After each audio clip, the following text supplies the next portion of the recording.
Assalamualaikum warahmatullahi wabarakatuh. Halo teman-teman, selamat datang di channel Sapa Sains.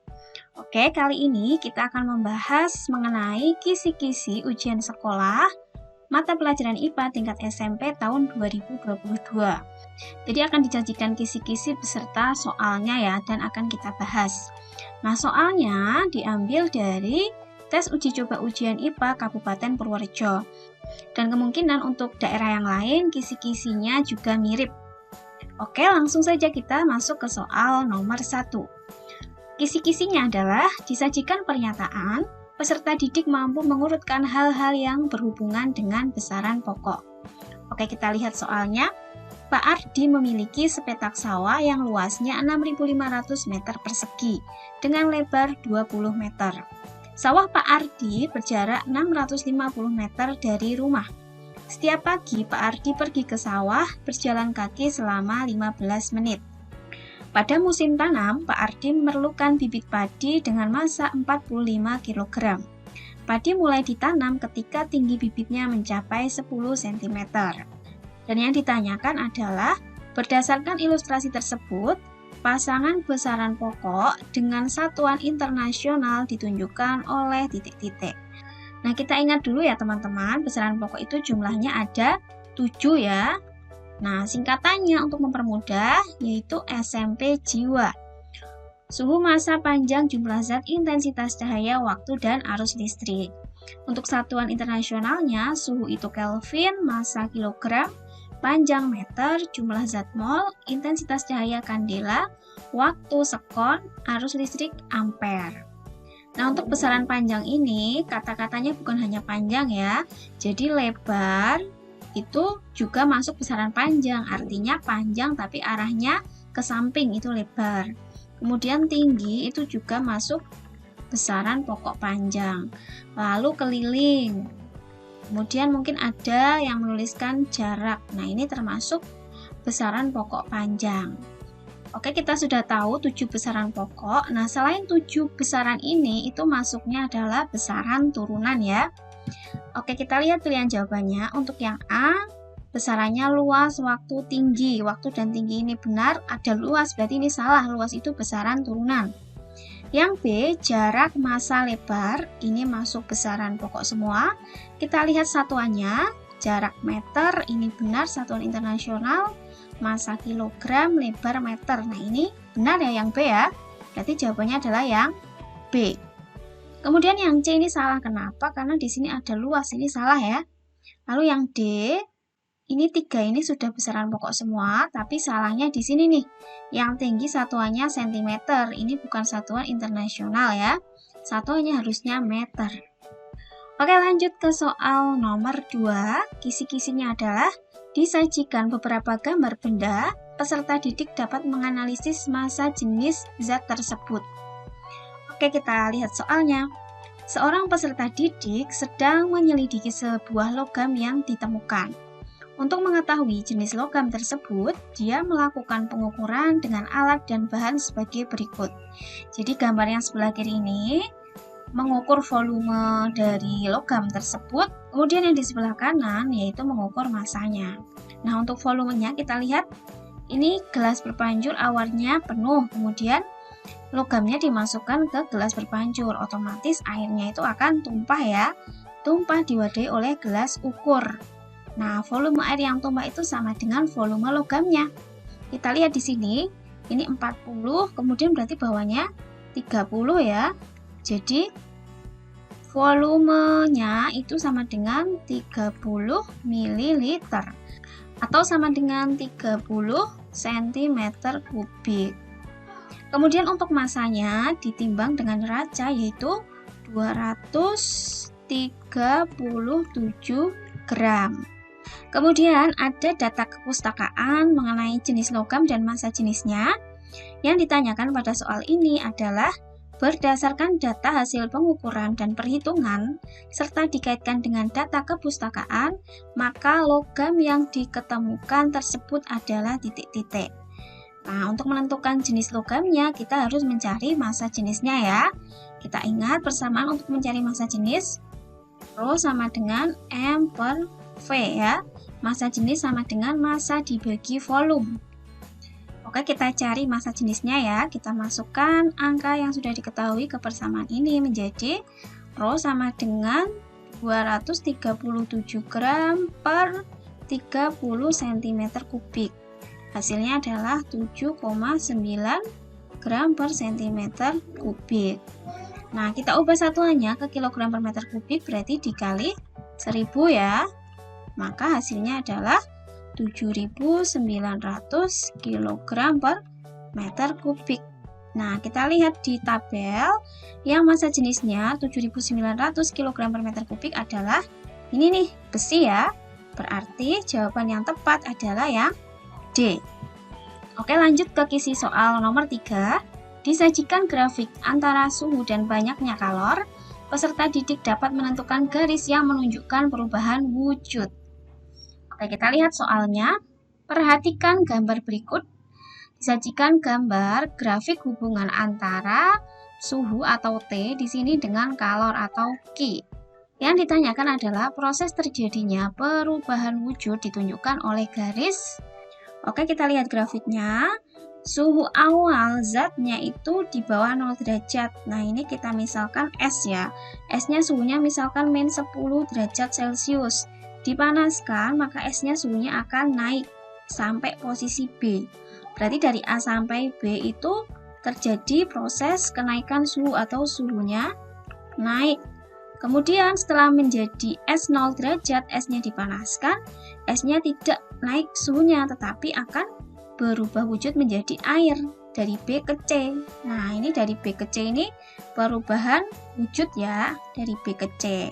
Berarti ini benar nih, perubahan wujud. Lalu ketika sudah menjadi air 0 derajat dipanaskan, dia suhunya akan naik lagi. Maka dari C ke D ini suhunya naik ya. Sampai posisi D 100 derajat Celcius. Kemudian ketika dipanaskan lagi ya, maka akan berubah wujud menjadi uap. Jadi D sampai ini perubahan wujud yaitu menguap gitu ya. Jadi teman-teman tinggal lihat kalau perubahan wujud itu suhunya tetap. Teman-teman lihat garis yang horizontal ke kanan ya, itu berarti menunjukkan suhunya tetap atau suhunya tidak naik. Artinya berubah wujud gitu. Berarti jawaban yang tepat yang mana nih? B, C, dan D, E ya. Berarti jawaban yang tepat adalah pilihan yang D. Oke, lanjut ke kisi nomor 4. Disajikan gambar dan hasil eksperimen, peserta didik dapat menyimpulkan sifat asam, basa, dan garam dari hasil percobaan. Soalnya, seorang peserta didik melakukan percobaan untuk mengidentifikasi suatu larutan seperti gambar berikut. Ada gambar X dan Y. Di sini diberi lakmus ya, kertas lakmus itu untuk mengetahui apakah suatu zat itu atau suatu larutan itu sifatnya asam atau basa. Oke, untuk menentukan sifatnya, teman-teman ingat dulu kata kuncinya. Kalau asam, kata kuncinya itu merah. Jadi, lakmus biru akan berubah menjadi merah, lakmus merahnya tetap merah ya, gini, M merah. Kemudian kalau basa, kata kuncinya adalah biru ya. Basa B biru, berarti mengubah lakmus merah menjadi biru, lakmus birunya akan tetap biru. Kemudian ada lagi netral atau garam itu tidak mengubah warna lakmus. Nah, kita lihat untuk larutan yang X, awalnya lakmusnya merah, kemudian yang tercelup di larutan itu berubah menjadi biru. Berarti kata kuncinya di sini ya, biru B, berarti X itu sifatnya basa. Lalu untuk yang Y, awalnya lakmusnya biru, dicelupkan ke larutan, yang tercelup itu jadi merah M, berarti ini adalah asam. Oke, selanjutnya pertanyaannya. Dari hasil percobaan, larutan yang dimaksud adalah titik-titik. Nah, berarti kita harus tahu contoh dari basa dan asam. Nah, kalau basa itu salah satu cirinya rasanya pahit, kemudian kalau asam, salah satu cirinya itu rasanya asam atau masam ya.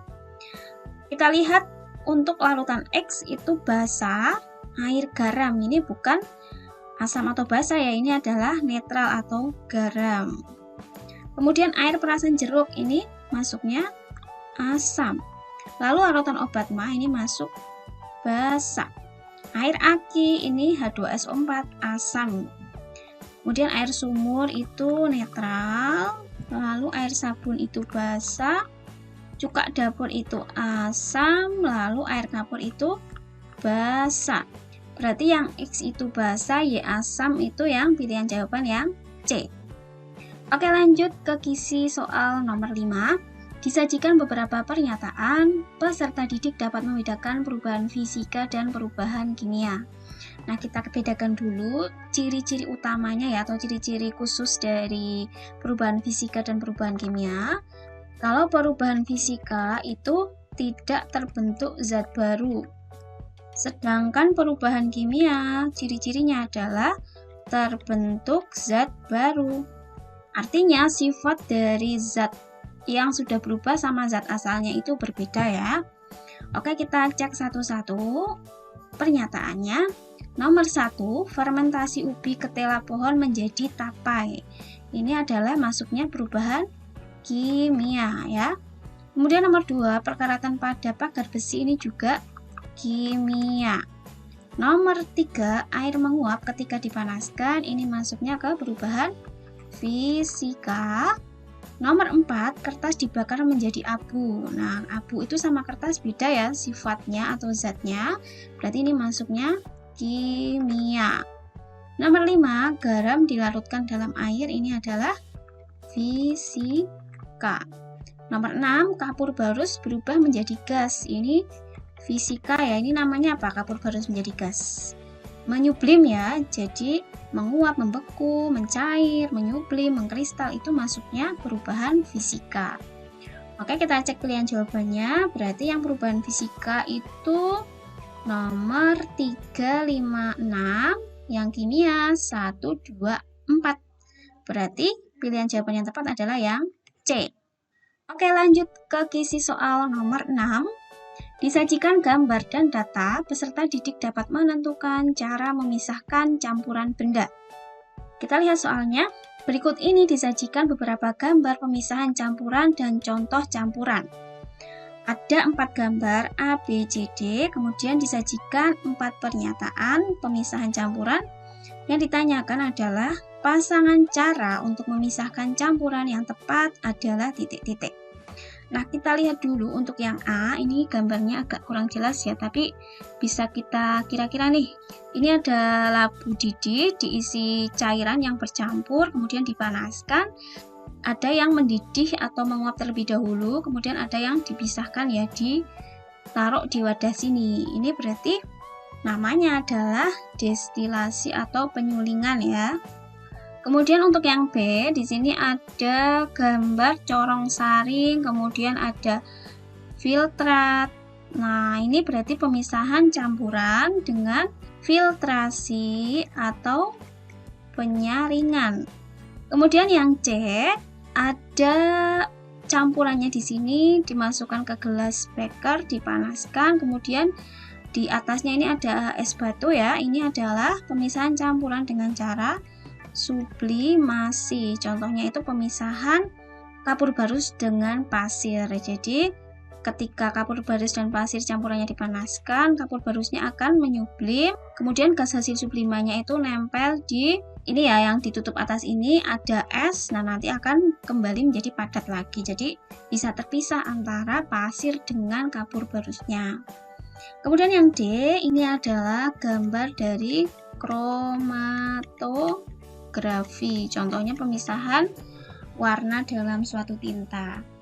Nah, kita pasangkan dulu nih pernyataannya. Nomor 1, alkohol dari campuran air dan alkohol.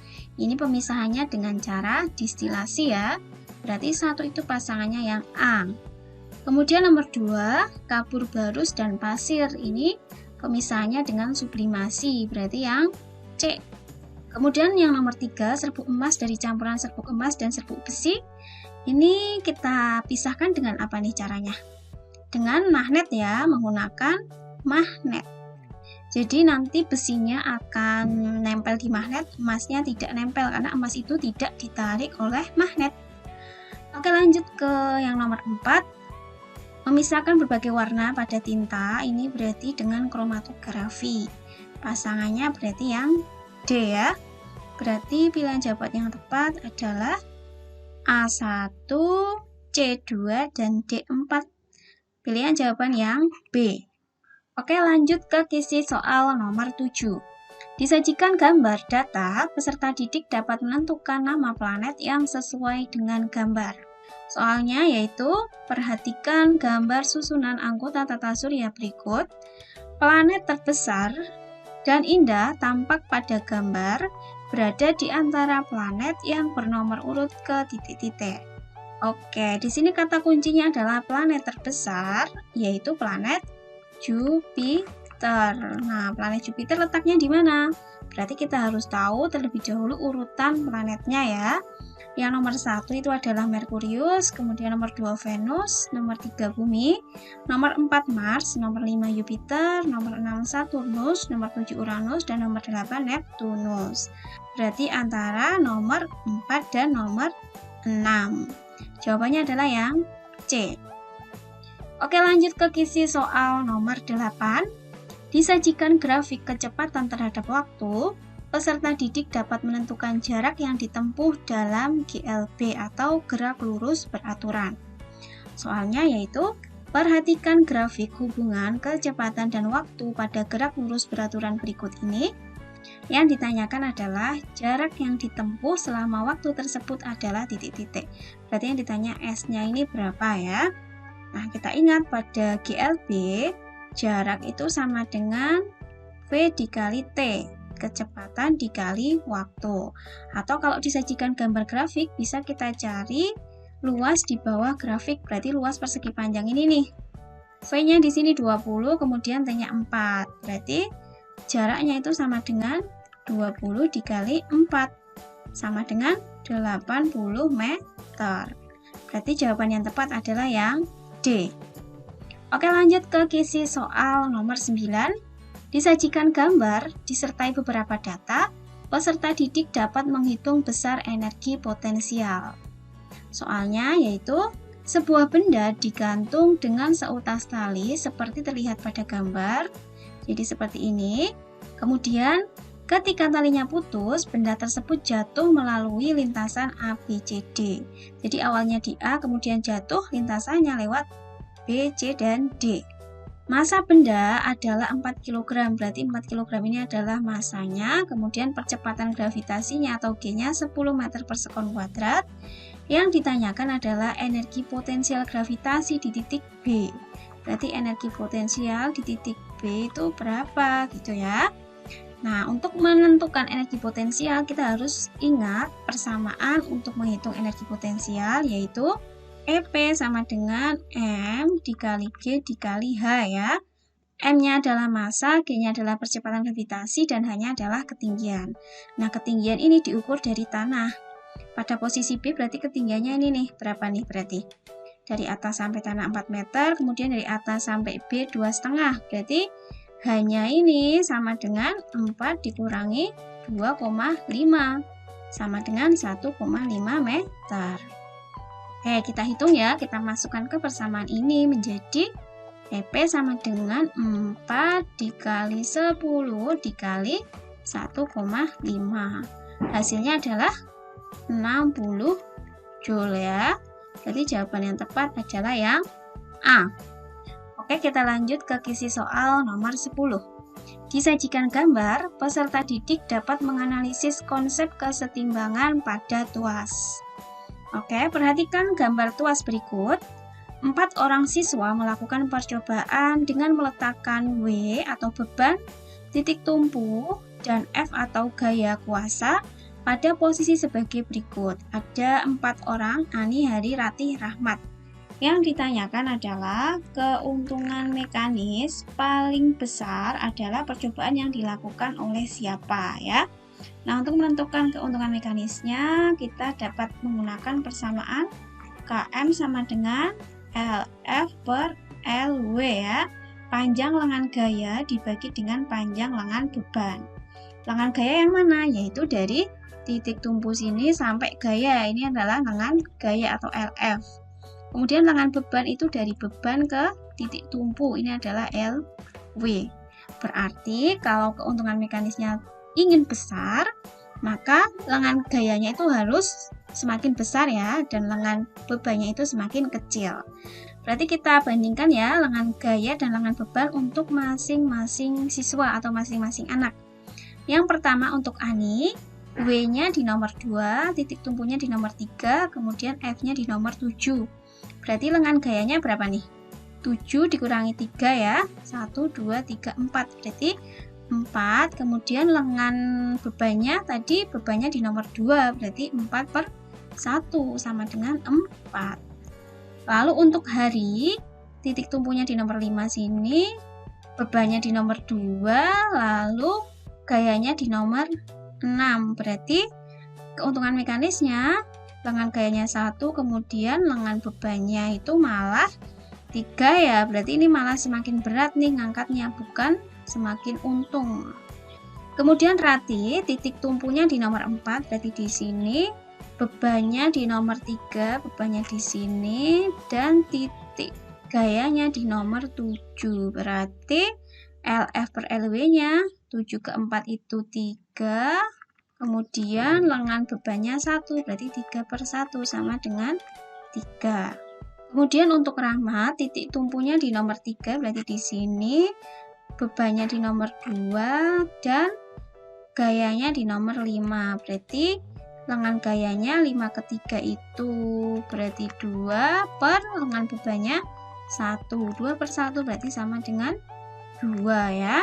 Berarti jawaban yang tepat adalah keuntungan mekanik terbesarnya itu oleh Ani ya. Berarti yang A. Oke teman-teman, terima kasih sudah menonton video ini. Sampai jumpa di video part selanjutnya ya. Wassalamualaikum warahmatullahi wabarakatuh.